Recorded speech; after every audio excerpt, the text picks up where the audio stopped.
ውዱ ስጦታ ለሴት ልጅ አገባሻለሁ ነው። ያን ውዱ ስጦታ ሰጥተህ ካመጣሃት በኋላ ግን እምቡር አትበል።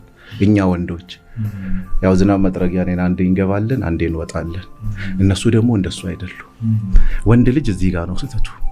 እቺን ካመጣ በኋላ በቃ የከነ ችግሮቿ እየወደድካት ነው። አንዳንድ ጊዜ የለም ልጅህ ቃል ሲጠራ እንዴት ነው ሲሳሳት ስቃ አይደል የምትቀበለው? ሲደፋ ስቃ አይደል የምትቀበለው? ሲሰብር ሚስት ጋር ሲሆን እያየሻት ቴጂ ጸግሽ ያውቀዋል። አሁን አንተ አላገባህ ነው እሱ እኮ ራሱ ይኸውልህ ከመጋባታቸው በፊት እንቅፋት ሲመታት እኔን ነው የሚለው። ከተጋቡ በኋላ ግን እያየሻት ቴጂ ይሄ በራሱ በጣም መጣናት መቻል አለበት። I don't think ሁሉም ሰው ማግባት አለበት ብዬ አላምንም። ከኔጌቲቭ አትወሰዱብኝ ማለት እንደዛ ሳይሆን አንዳንዱ ከናቱ ማፀን ጀምሮ እግዚአብሔር የመረጠው ሰው አለ፣ እንዲያገለግሉ አድርጎ የመረጠው ሰው አለ። የሚገርም ግን አሁን ከተማችን ውስጥ ማንም ሰው መንጃ ፈቃድ ባይኖረው መኪና መንዳት አይችልም፣ ይቀጣል። ለትዳርም እንደው ሰርቲፊኬት ቢኖር የሚያገቡ ሰዎች በጣም ጥቂት ናቸው።